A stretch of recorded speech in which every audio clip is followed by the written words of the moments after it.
evening, everybody. I'm going to call the meeting to order. If everyone could please stand for the Pledge of Allegiance. The flag is right over there. I pledge allegiance to the flag of the United States of America and to the republic for which it stands, one nation, under God, indivisible, with liberty and justice for all. Thank you. We're gonna. If there isn't any objection, we're gonna go out of order tonight. Any objections to us going out of order? We're gonna jump right to celebrations. We have some very exciting celebrations. First, if you didn't get to go, you missed out. The School Play Sister Act. I went on Sunday with my daughter. It was amazing. It was a lot of fun. We have a lot of talented students. I've seen many of you perform now who are now seniors, so it was awesome. I know some of I could see the emotion knowing it was your last performance. I could see that when you were performing. So it's been really cool to watch your guys' careers progress. And we also have the girls Class C state championship soccer team with us. I also got to witness that game as well and watch those students for a number of games throughout the season. Very exciting. I was in plays. I never did win a state championship. My brother did, and he reminds me of that often. So we're going to start out tonight. Myself and board member White are going to come up and recognize the students who participated in the musical. And if I say your name wrong, I apologize. So, I did practice, but Leslie and I did our best. So if you could just come on up as we recognize your name. We have certificates for all of you. These say, in recognition of distinguished participation and commitment to excellence in theatrical performance and production, and it's signed by the board chair and the superintendent, and so all of you will be getting these. So first up, we have Arlie Easterby.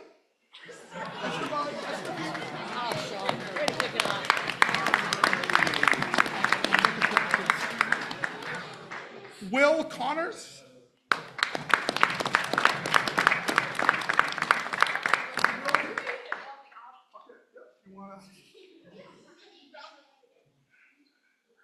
Taylor McBurney. Well, I think sorry. Yep. Amelia McGowan. Mariah Morin.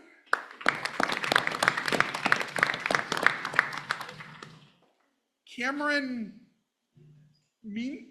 I'll let Chad say it. Muniz. Yeah. Olivia Toy.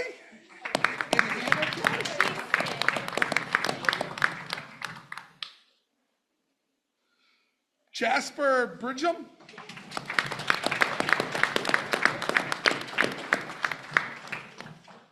Jacob Eschleman.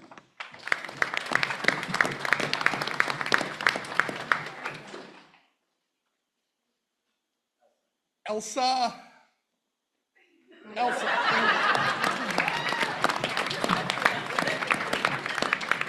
Elizabeth O'Donoghue. Okay. Ava Pear. Miles Rosner.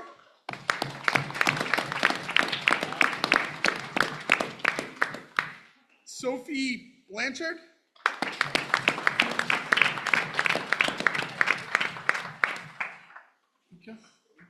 Mika McDonald.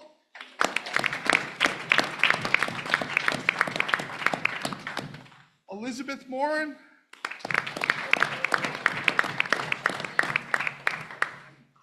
Kit Parsons.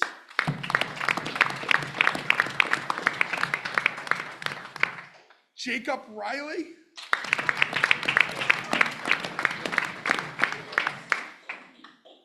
Sophia Stevens. Audrey Tucker.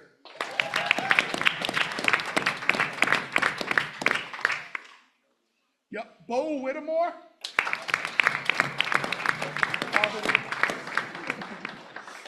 Joanna White.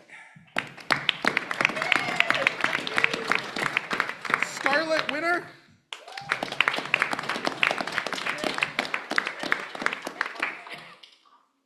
Renee Beavers.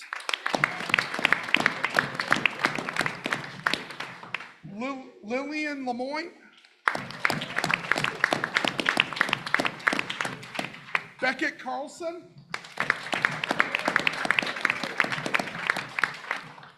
Caitlin Cates.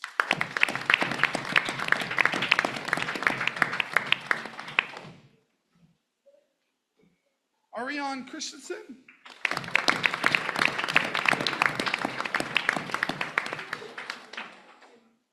Claire Dumas.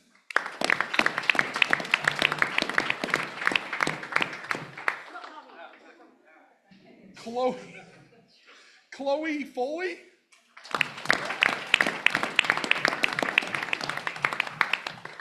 Reese Goodwin. Mason Levesque.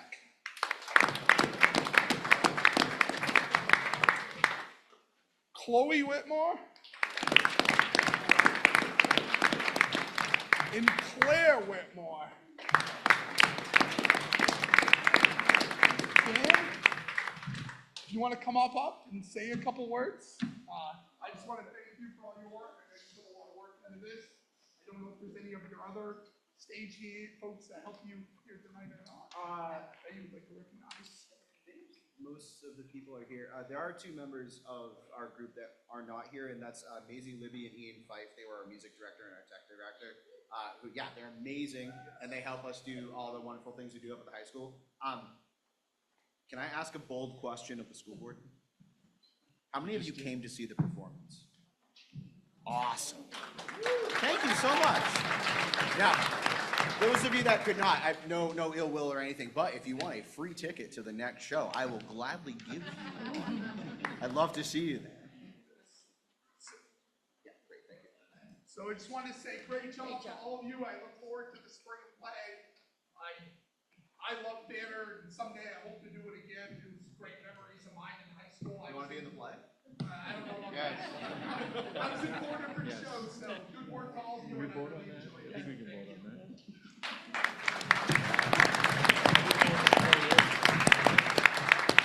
So next up, Leslie, who's a super fan of sports, is going to announce the girls' championship soccer. And I came from this school. There are plenty of championships. That's fine. All right, so they will also be getting a certificate that says, in recognition of outstanding achievement, dedication, and exemplary performance as a member of the 2025 Girls Class C Varsity Soccer State Championship team.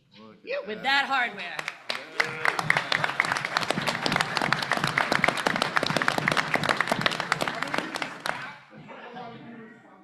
I actually saw one of those fall at the State House when I worked there and get smashed. So I saw that. No pressure. All right, so we will start with Phoebe Bell.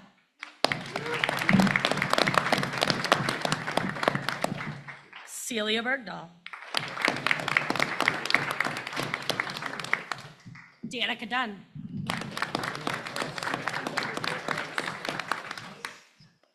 Hadley Stevenson. Got it. Subbed by another Stevenson. Gracie Farrell.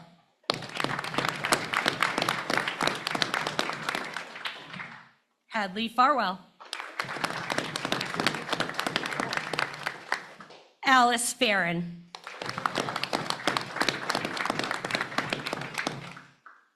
Hallie Isaacson. Blake McFarland.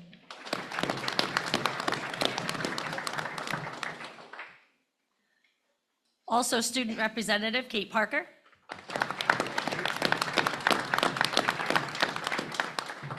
Hannah Sniffen. Cooper Davis. Reagan Dwelly. Abigail Hagedis. Maddie Jacobson. Kylie Pinkham. Eve Simcock. Evelyn Stevenson. Stella Stewart. Colby Webb.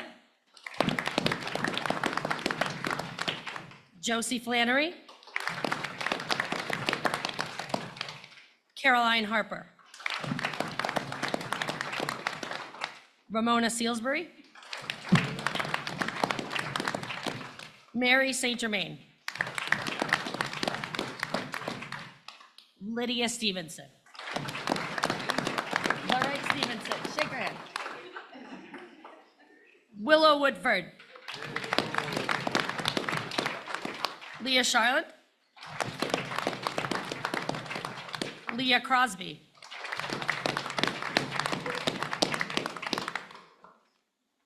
Brinley Farwell.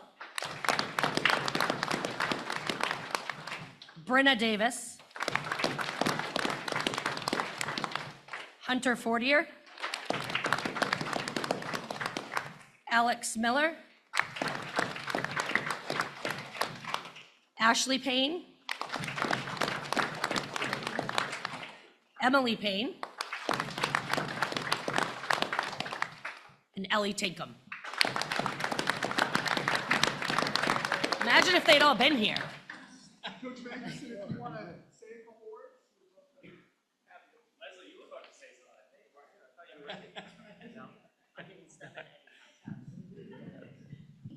So thank you for having us tonight. Sorry about our numbers. They're already involved in a lot of different things, and it was a busy night.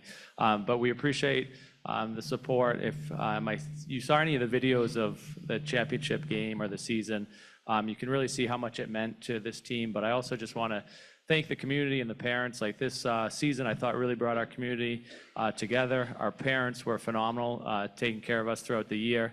And it was one of the biggest crowds I ever saw at our state championship game. So the support for sports in our community is great.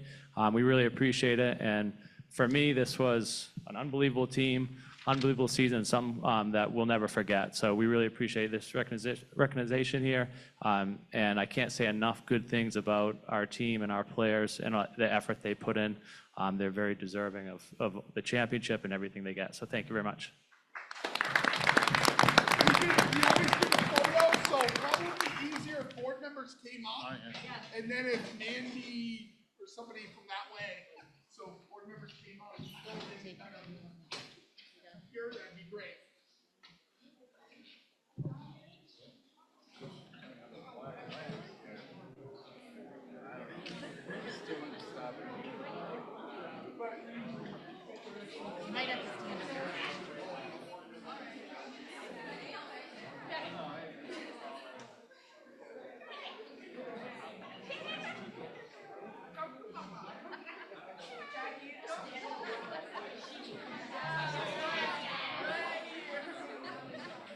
Before we take a picture real quick, I'm realizing we're missing a certificate for Megan Parker. And I know she's here, so she deserves a round of applause anyway. And we are missing one from theater for Evangeline Winter. So thank you and sorry about that. We will make sure you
And that entire time, they lost 4 games in 4 years. Only one time did they lose the regular season. Once. And that was this year against Oak Hill, which they completely demolished. They losing 5-0. Which should have been like 8. They could have merged. It's way on.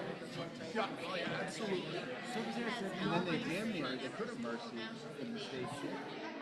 Because they were up, what, 2 at the half, 3 at the half, and then they changed the whole, which is weird, halfway through the first half. And that doesn't make any sense. And then the second half, Travis unleashed everybody. Got 3 more. Then the best goal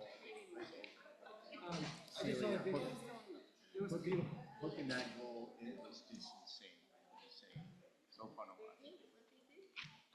All right, so that was really fun. So next up, I have additions, adjustments to the agenda by the board and/or superintendent. Just one thing, can we vote that you have to be in the play this year, in the spring? I mean, it was Gilmette's idea, I just, no, all right. No. Apart from that, I have nothing to add. Is there a teaser to the spring production? Ed, A teaser for the there a spring do we production? know what it is? Sure. Here, first here. We haven't like officially picked the show yet, but the show I'm leaning towards is like what would happen if you crossed the Chronicles of Narnia with Stranger Things. Ooh. Dark fantasy is very fun. Stranger Narnia. Cool, cool.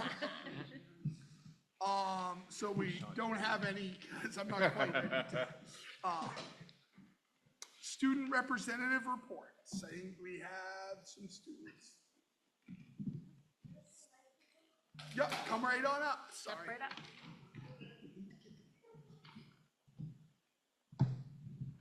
Can you introduce yourself? I'm sorry, I don't Sorry. have your names written down. I'm Peyton, and I'm the representative for the Marina Cook Middle School. Cool.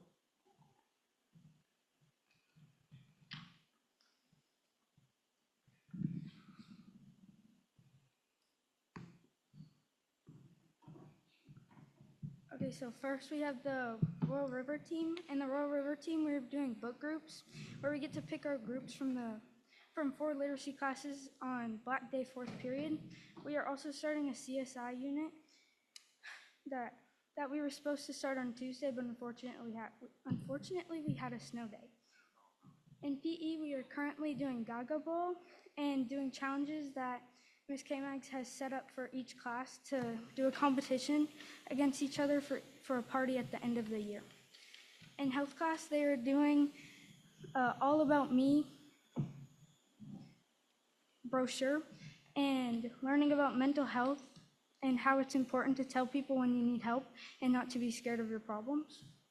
In basketball, we currently have a record of boys A team 3-0, boys B team 3-0, girls A team 2-1, girls B team 1-2, and they are playing Coney today. Girls are home, boys are away at Coney. They are also having a game tomorrow against Matawaka. In BBAC, we are currently trying to figure out the 7 days in the Marina Cook that just got cut down because it's too distracting to the students and teachers. The teachers think that it will be better if we have 7 days instead of 12 to focus on more schoolwork. In the civil rights team, we have not done much other than the welcoming that they had a couple weeks ago, and they have been taking their time to talk about what they are going to do next. Cool, thank you so much. Thanks, baby. Thanks, baby.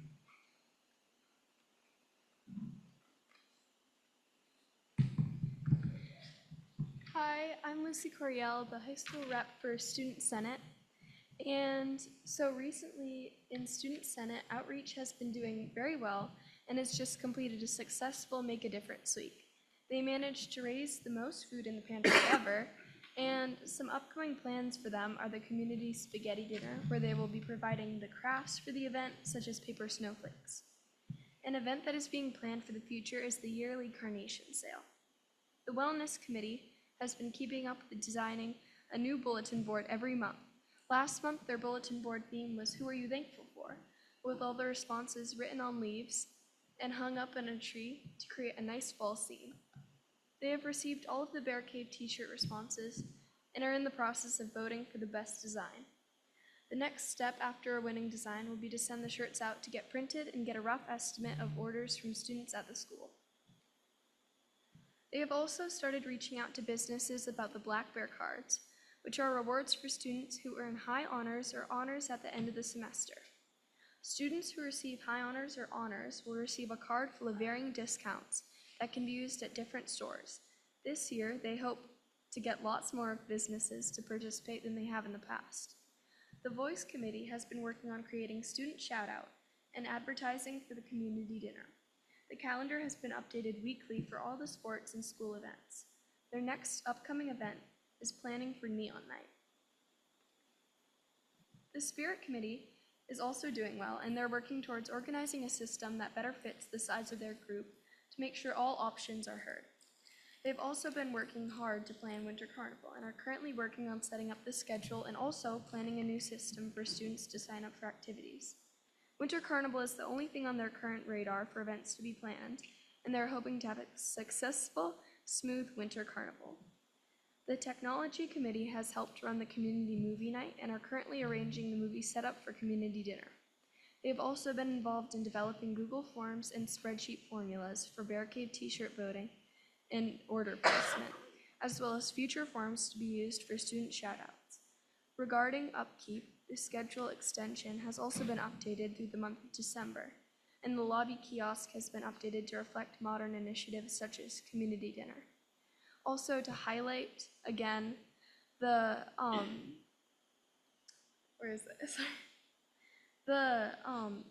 community spaghetti dinner is an important event that Outreach is hosting. So make sure you show up to that. Great, thank you so much. Thank you both for your detailed reports. What's the date for the spaghetti supper? I had it written down, but I forgot to bring the sheet that had it, but I can't remember what it is. Stay tuned. No, thank you both for coming and thank you for your reports. It's 12. December. Where is it?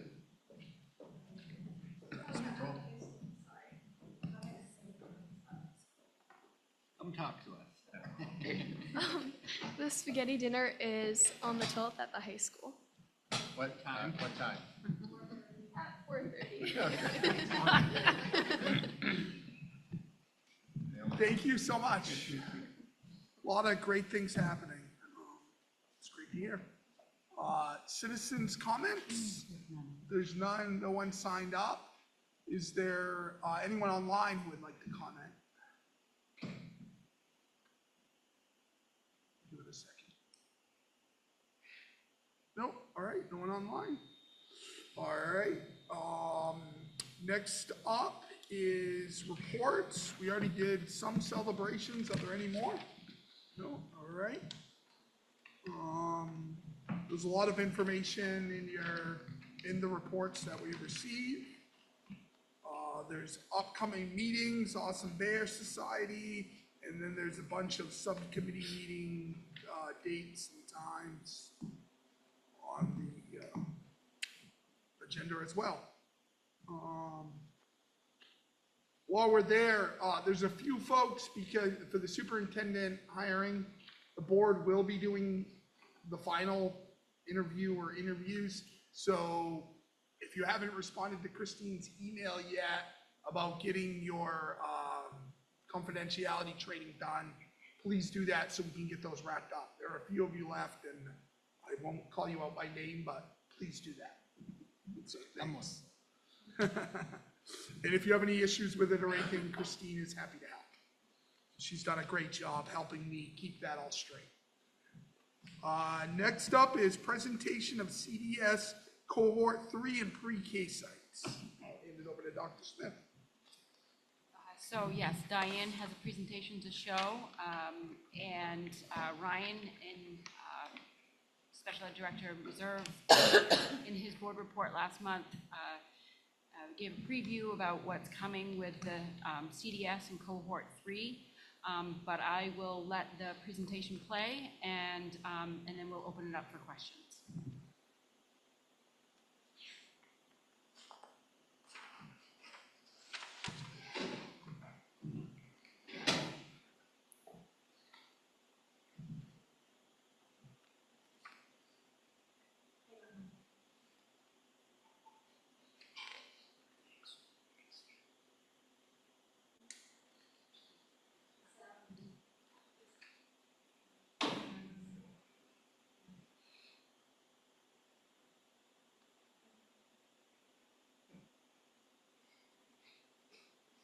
You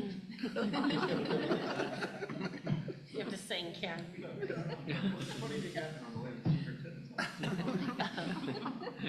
Superintendent and a principal.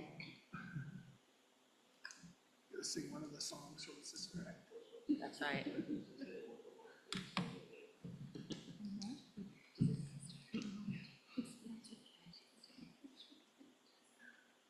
That was the kid who did Scribe. It was kind of Yeah. he was. Yes, he was. Yes, yes, yes. Yeah, yeah. That's good. He's been in a couple.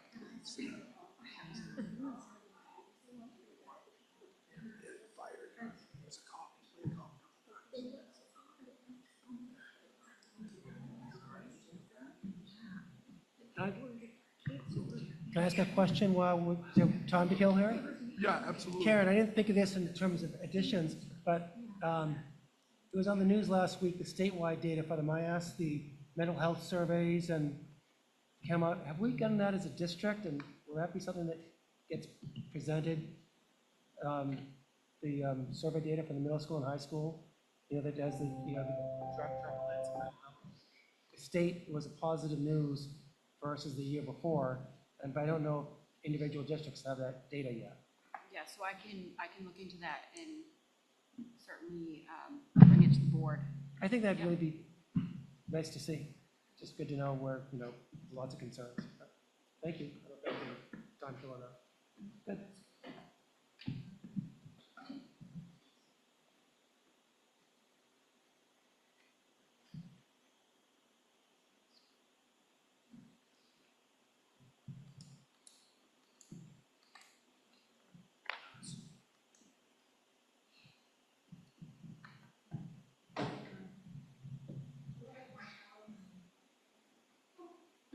Back to you, Karen.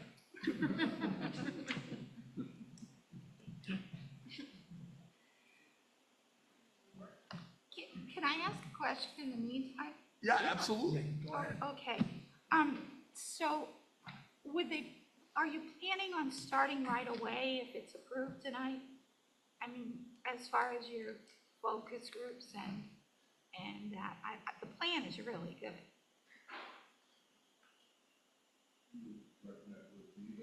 Yeah, well, I don't have to. I think that's So- all gonna be in the presentation. It'll be in the presentation. There's a timeline that we'll be Oh, following. yeah, that will- I read it, but I didn't know if it's kind of tight. Yep. Okay.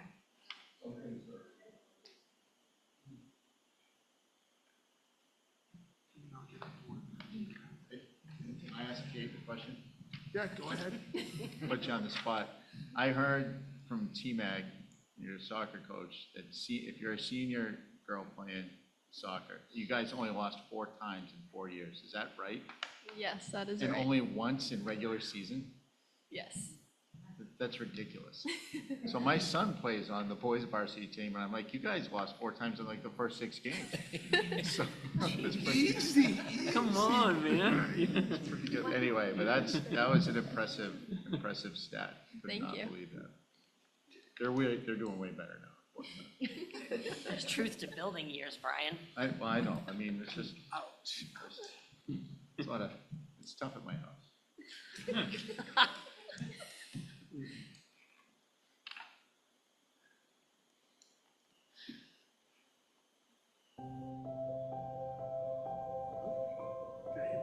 Good evening, board members. Tonight, we are presenting a proposal to consolidate our pre-K programs as we prepare to enter CDS Cohort 3. This consolidation represents a strategic opportunity to improve program quality, increase operational efficiency, and better serve all our students, including those with disabilities, while maximizing available state funding. Before we dive into the recommendation, I want to provide some important background context about what CDS Cohort 3 is and why this timing is ideal for making this change.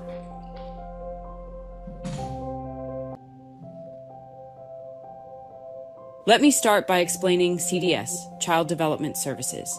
This is Maine's system for early childhood special education that has historically been managed at the state level. The state is now transitioning responsibility for Child Find and FAPE, free appropriate public education, from the CDS system to individual school districts. This is happening in phases called cohorts, and RSU 38 will enter Cohort 3 beginning with 4-year-olds in the 2026-2027 school year, with full implementation by July 1st, 2028, serving both 3- and 4-year-olds. This phased approach gives us time to build our capacity thoughtfully. What does this mean for us? 2 critical things. First, key impact. We will be responsible for providing services to all pre-K students with IEPs age 3, 4, and 5, which is a significant new responsibility. Second, funding. This is 100% state funded and does not come from our general purpose aid. This is important because it means we have dedicated funding to build the program infrastructure we need.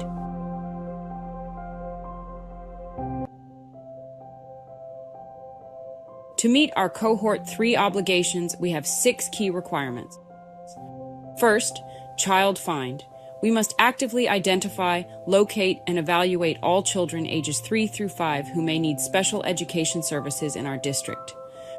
Second, FAPE obligation.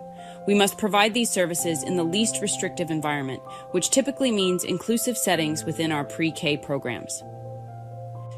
Third, service delivery. We need a mixed delivery model with inclusive practices. This means having pre-K programs that can seamlessly integrate students with and without IEPs. Fourth, related services. We need dedicated spaces for OT, PT, speech therapy, and specialized instruction. These services need to be coordinated efficiently. Fifth, readiness plan. We must complete a comprehensive readiness plan that gets reviewed and approved by the Maine DOE. And sixth, implementation. We have a clear timeline. We begin in 2026-2027 with 4-year-olds and must be fully operational by July 1st, 2028 with both 3- and 4-year-olds. The bottom line here is that this transition provides us with a strategic opportunity to optimize our pre-K structure. Rather than simply add special education services to our existing fragmented program, we can build something better from the ground up.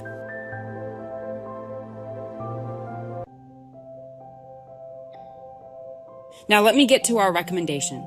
We are proposing to consolidate our pre-K programs from 3 sites, Reedfield, Mount Vernon, and Manchester, to 2 comprehensive district-level pre-K sites at Reedfield Elementary and Manchester Elementary, effective for the 2026-2027 school year.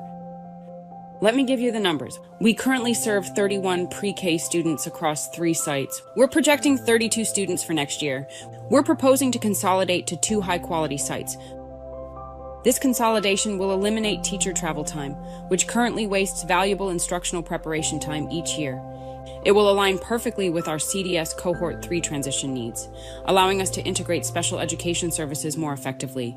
And it will improve overall program quality by enabling larger cohort sizes, a consistent curriculum, and better resource utilization.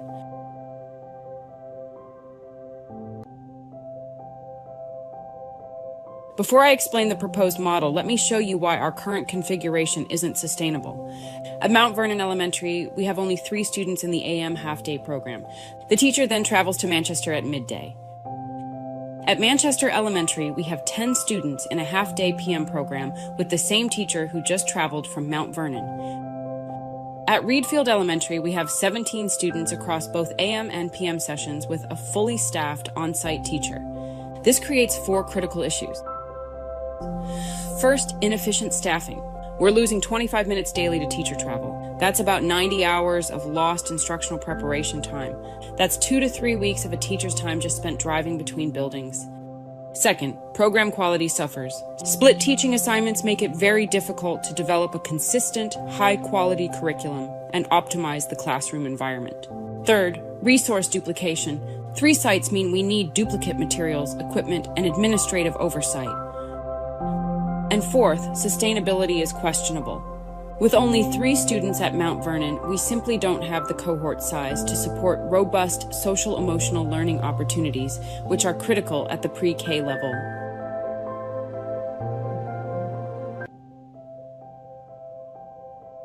Here's what we're proposing instead. Site 1, Reedfield Elementary, could serve up to 14 to 16 students at each AM and PM sessions. Reedfield is centrally located near the middle and high schools and the bus garage. Students will be assigned based on geographic proximity, existing bus routes, student needs, and parent choice. This flexible approach ensures we're meeting family needs while maintaining operational efficiency. Site 2, Manchester Elementary, could also serve up to 14 to 16 students at each AM and PM sessions, providing coverage for our southern central communities. Again, assignments will be based on the location that is geographically closest, existing bus routes, student needs, and parent choice. With our current estimates of approximately 32 pre-K students for the 2026-2027 school year, the 2 sites have the capacity to accommodate 64 students across the 4 AM/PM programs. This means there is plenty of room to grow, or if numbers remain stable at 32, increase to 2 full-day programs in the future. This assignment approach is important because it gives us flexibility to work with families.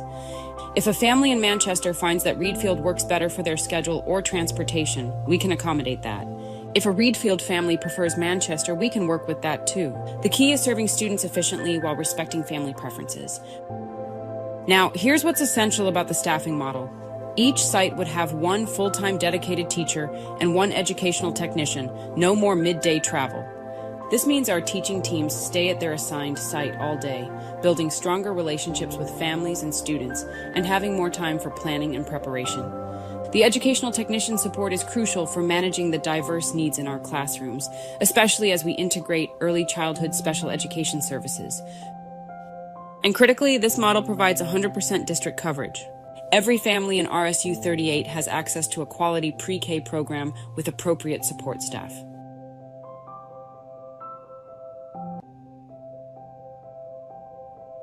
Let me walk you through the 4 major categories of benefits. Operational efficiency. We eliminate numerous hours of lost teacher time annually. Teachers can focus on instruction rather than commuting. We simplify administrative oversight by managing 2 sites instead of 3. CDS cohort alignment. This is critical timing. Better integration of early childhood special education services becomes possible with 2 comprehensive sites. Specialists, OT, PT, speech therapists can schedule efficiently across just 2 locations, and we maximize the 100% state funding available through the CDS transition. Program quality. Larger cohorts, 7 to 8 students instead of 3, provide much richer social-emotional development opportunities. We achieve a consistent curriculum and assessment across programs, and we can create dedicated pre-K spaces truly optimized for early childhood best practices. Financial sustainability. We reduce overhead costs through consolidation. We get better utilization of materials and resources rather than spreading them thin across 3 sites. And here's something important. The main DOE provides funding specifically for program furniture, materials, and supplies as part of the CDS transition. So we can truly set up high-quality learning environments at both sites with dedicated state funding. And I want to emphasize, we already have an established precedent for this model. Wayne Elementary students already successfully attend RES for pre-K, and families are used to this arrangement.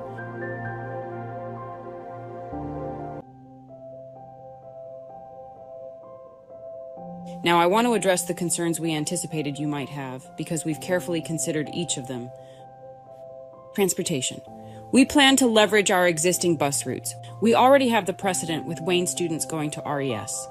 The CDS Cohort 3 funding includes transportation support, family preference, and access.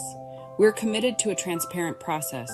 We'll hold community forums at all schools, conduct family surveys, and consider families' work schedules and transportation needs when making placement decisions. Families will have flexible assignments. They can attend either site based on their needs. Communication will start in January, February 2026, giving families plenty of time to plan. The Mount Vernon community. We know this will be a concern, but here are the facts. We currently have only 3 students enrolled in pre-K at Mount Vernon. That small cohort size actually limits the social-emotional learning opportunities we can provide. Reedfield is only 11 minutes from Mount Vernon, and families will benefit from a larger, more robust program with a dedicated teacher and ed tech support. We will absolutely prioritize Mount Vernon families' preferences in site selection. Space and facilities. Both Reedfield and Manchester have adequate space for expanded pre-K programs. We'll be investing in dedicated, high-quality early childhood environments that meet all licensing and safety requirements. We'll complete detailed facility assessments in January and February to ensure we're ready.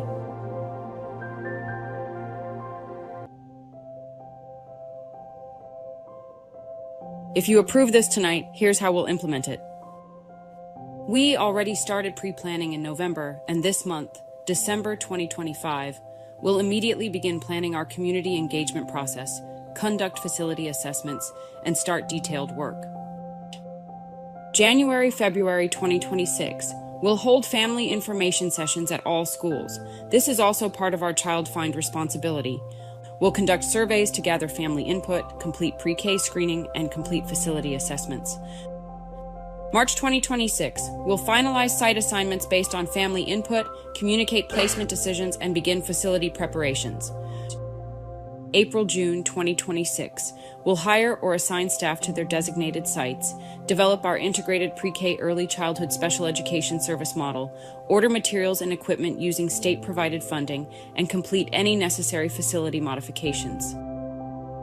June-July 2026, we'll hold family orientation sessions at both sites, finalize transportation plans, and complete all CDS Cohort 3 readiness requirements for state approval. August-September 2026, we'll hold open houses at both pre-K sites and launch our new 2-site pre-K model. This timeline is tight but achievable, and it positions us to meet all our CDS Cohort 3 deadlines while providing a smooth transition for families.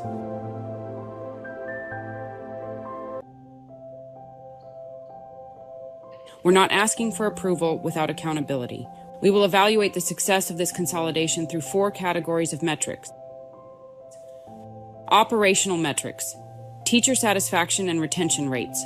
Are our teachers happier and staying with us? Resource utilization efficiency and cost savings. Are we using our materials, staff time, and funding effectively? Student outcomes. Kindergarten readiness assessments.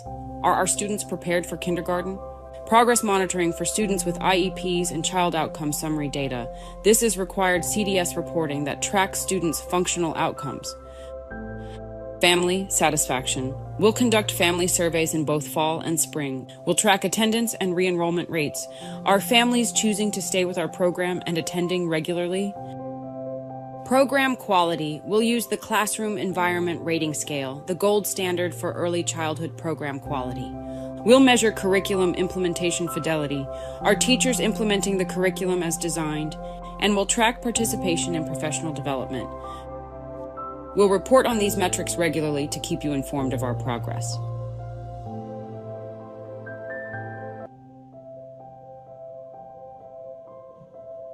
So let me bring this to a close with our formal recommendation. We are requesting school board approval to consolidate pre-K programs to 2 district sites, Reedfield Elementary and Manchester Elementary, effective for the 2026-2027 school year. This achieves 3 critical goals. Strategic alignment. It positions our district for success in CDS Cohort 3 by building the infrastructure we need from the start. Operational excellence. It eliminates current inefficiencies and improves program quality across the board. Community access. It ensures 100% district coverage with 2 high-quality sites accessible to all our families. This consolidation will improve program quality, increase operational efficiency, better serve students with disabilities, and ensure long-term financial sustainability.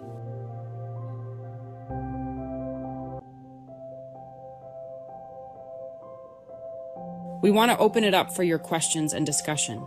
We know this is a significant change, particularly for our Mount Vernon families, but we genuinely believe this is the right move for our district at the right time. We're building on successful precedent. Wayne families are already doing this. We're maximizing state funding that's available specifically for this purpose, including dedicated funding for furniture, materials, and supplies. And most importantly, we're ensuring quality early childhood education for all RSU 38 families with appropriate teaching and support staff at both locations. Our flexible assignment approach, based on geographic proximity, existing bus routes, and parent choice, allows us to work with families to find the best solution for each child while maintaining program quality and efficiency. We are happy to answer any questions you may have.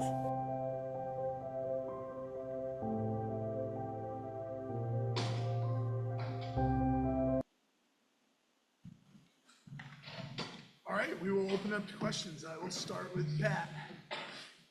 I think it sounds like a very comprehensive program. Is it your intent to work with 3-year-olds, all 3-year-olds at some point in pre-K? That's a probably hard question. Yeah, go ahead.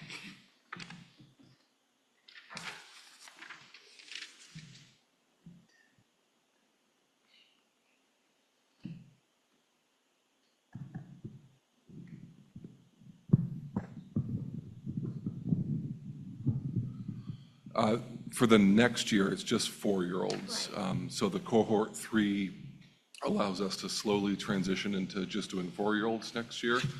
The year after that would be 3-year-olds, but typically 3-year-olds, their early childhood special education program doesn't always include access to a pre-K site or a traditional pre-K program. There are other services, related services typically that they would be involved in. So having 2 sites, this pre-K consolidation plan would allow us to hopefully maximize some satellite or some hub opportunities for those students to be able to receive some of those sites at our locations. But as described in the presentation, we would also at that 3-year-old time have to work with families who may be elsewhere to service those students who have IEPs or service plans for the 3-year-olds. But it's not always typical that the 3-year-olds would be in the 4-year-old pre-K program. Right. Thank you. Yeah. Other questions from folks? So, and Jason Sroy has been involved in this process in trying to work through various scenarios regarding the transportation. And, one key factor is, where exactly students live. And through our child find process, we will, once we start in January with our child find, we'll have a better idea of where those homes are. Our current pre-K population, a pretty substantial amount of them actually have their parent, they don't ride the bus. And so that's always a variable as well. We happen to have an elementary principal who will also have a child entering pre-K next year and who has been involved in this discussion in this process, which has been invaluable to have that parent perspective as well. And so she's also, Jeanette Jacobs is here if you want that perspective.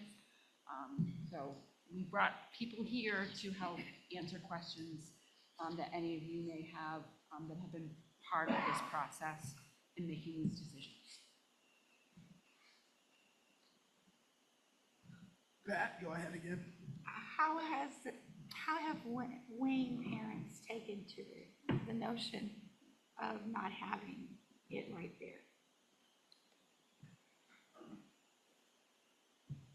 So since I came on board, this has been the established protocol. Wayne families have gone, I don't know when it first started, but Wayne families have always gone to Reed Field, and I've not heard any complaints or worries or concerns. It's all been very positive from Wayne families, and we've certainly worked to transition them into kindergarten and provided some additional opportunities so that kids feel comfortable when they come to school. But that has worked out very successfully. That's wonderful. Other questions from the members of the board? Seems to me to be very logical. Can't think of any reason why you wouldn't do that. 3 is too low a number socially. And it just doesn't do it. And the poor teacher traveling, between schools, that's really hard. Don't you volunteer reading at Reed Field Pre-K, or am I wrong in that? Not the pre-K. Okay. I do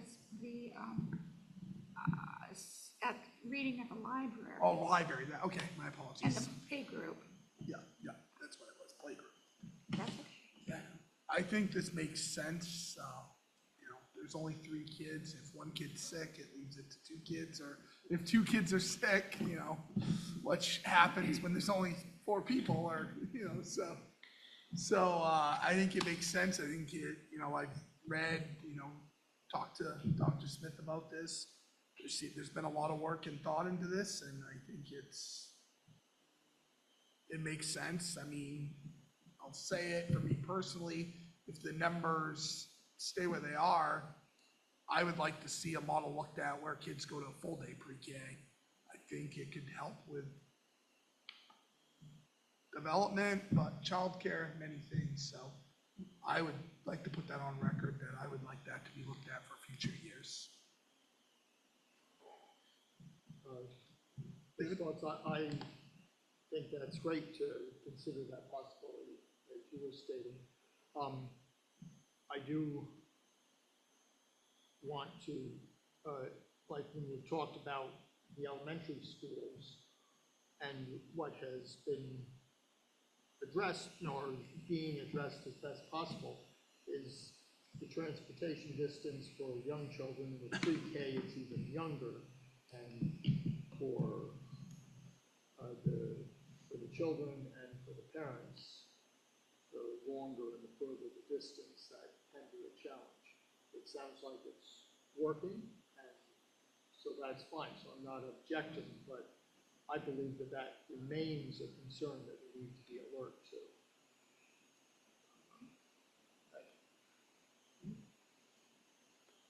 Any other discussion? All right, we will vote on this later under action items. So just want to say thank you. I know there's a lot of work that's gone into this, and there's a lot more work to be done before it's executed. So thank you for the work that's been done and for future work. All right, so action items, approval of minutes from the 11/19/25 board meeting. I move we approve the minutes from 11/19/25. Second. Moved and seconded, any discussion? It just says that I was online, but I was here.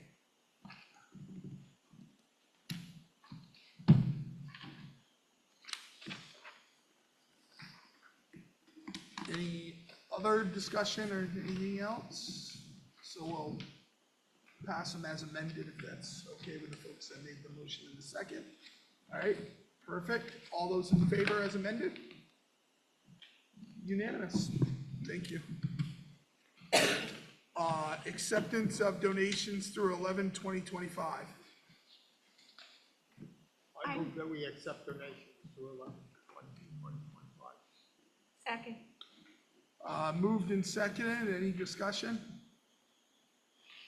Just want to continue to thank all those who donate. I think the money, if I remember right, I could be wrong, but it's like $2,500 that went to the food cupboard, and that is great to be seen. And I heard in the student report had the biggest success ever when it comes to donations. So that's great to hear, because there are a lot of need in the communities as of late, and you're seeing more and more needs. So that's great that people are so generous. All right, all those in favor? Unanimous? All right, consideration of pre-K site recommendation. I move that we accept the recommendation to consolidate the pre-school sites and accept the plan as entered. All right, so I've been moved and seconded. Any further discussion before we vote? I know we had some already. All right, seeing none, all those in favor? It is unanimous. Unless anyone has anything else, I meant to add this earlier. I did send out a letter to the community staff, all far and wide, where we're at with the superintendent search. We did have 10 applicants for the position.